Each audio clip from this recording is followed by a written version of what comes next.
I'll be the first one to admit, MCU films don't hit the same anymore. They feel like they've been written by a board of execs, films that look like they've been churned out from a corporate factory producing mass-produced products with no real sentiment attached to it. You'd be thinking, after such a statement, how would I continue to defend the MCU? Well, hope. In 2008, Marvel Studios took a leap of faith and hoped that audiences would accept Iron Man, as it was the studio's only hope at the movies. All of their successful IPs belonged to other, more successful studios, and Marvel was left with the scraps. And famously, that leap of faith paid off. Not only was the film a banging success among critics and audiences alike, it did something huge in its post-credit scene. Who the hell are you? Nick Fury, director of S.H.I.E.L.D. I'm here to talk to you about the Avenger Initiative. How could they possibly set up an Avengers film?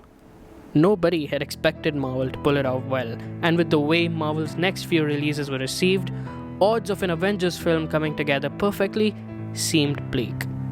I mean, how do you blend the patriotism of Captain America, the grittiness of the Incredible Hulk, the grandiousness of Thor, and the sarcasm and wit of Tony Stark in one film, while also fitting in two other assassins with motivations that aligns with the rest?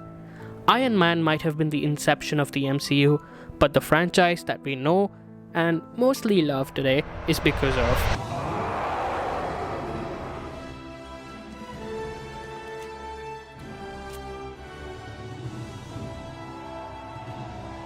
the rest is history. The Avengers set the MCU on a path that changed the way audiences perceived movies in general. Movies were forever changed. To those people who say Marvel movies are not real cinema, let me ask you this. What qualifies as cinema to you? Because to me, if a piece of work is able to ignite some emotion, any emotion in you, then it can be considered art. And I completely understand the notion of Marvel films being like theme park rides. They kind of are. But they are damn good rides that don't just excite you or make you cheer, but they also take you on an emotional ride. So yes, I think that Marvel films can be cinema. I mean, when was the last time you cried over the death of a talking tree? We are Marvel films don't just give you the excitement of a theme park, they also give you hope that there's good in the world. The way I see it, I love being excited for what's to come, but what we get on the way there is what makes the MCU so special. The road to Infinity War and Endgame was extremely thrilling, but none of it would matter if we as an audience didn't care. And if we cared because Marvel Studios cared. They cared about their characters and made sure that each character received a satisfying arc by the end of the Infinity Saga, and it made it all worth it. Why did we all cheer when Captain America lifted Mjolnir in Endgame?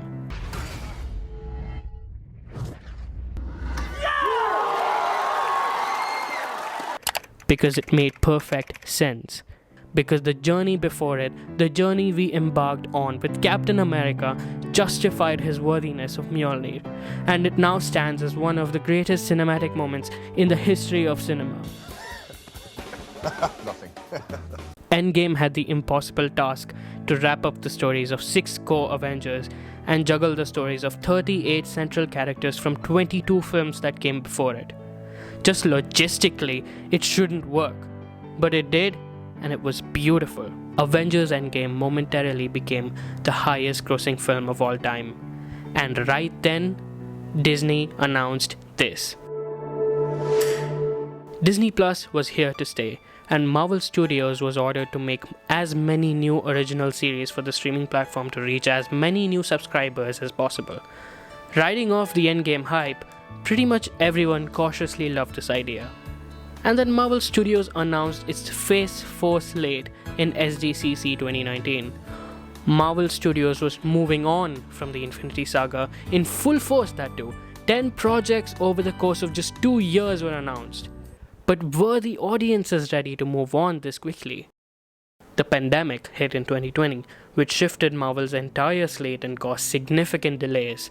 Several MCU projects such as The Falcon and the Winter Soldier, WandaVision, Multiverse of Madness, Wakanda Forever, and The Marvels went through production hell, which were contributed by the pandemic. But as more Marvel content approached us rapidly, audiences were not ready for just how much was about to hit us in the face. In 2021 alone, we got WandaVision, The Falcon and the Winter Soldier, Loki, Black Widow, Shang-Chi and the Legend of the Ten Rings, Eternals, Hawkeye, and Spider-Man No Way Home.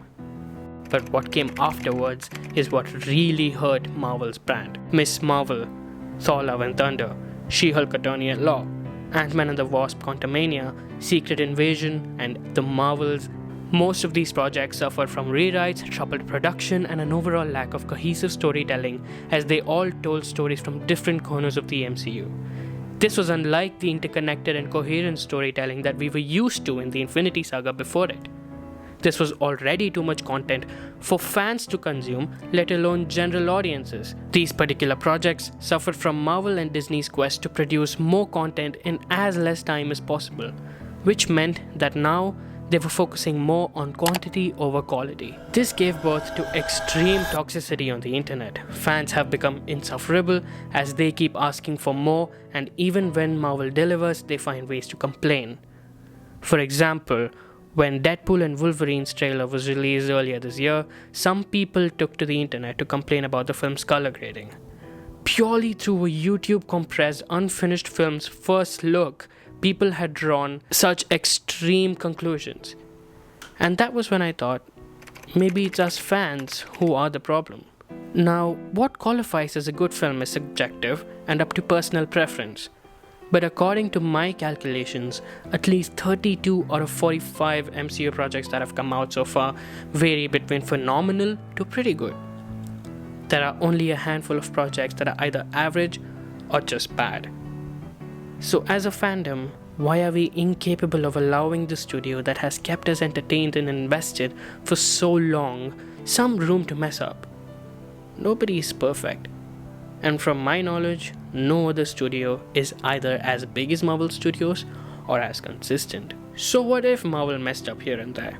They have already begun course correcting, taking their time with films such as Blade, Fantastic Four, Thunderbolts, and Captain America Brave New World, delaying them to make sure they're not rushed and excel in quality while limiting the output of shows to a maximum of 3 per year, so the man himself, Kevin Feige, can spend more time with each project.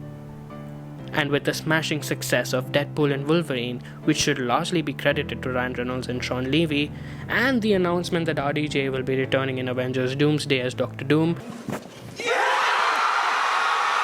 fans should be excited and hopeful. 16 years ago, Marvel Studios took a leap of faith and hope that Iron Man will be the beginning of something special.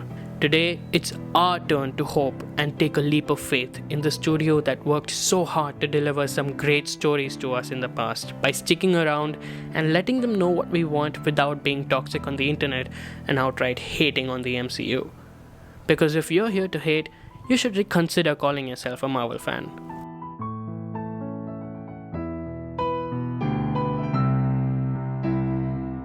You don't have to agree with me on most things, but all I'm saying is, if we accept the fact that the MCU has moved on from Endgame and the Infinity Saga as a whole, maybe it will be easier for you to accept the MCU at its current phase.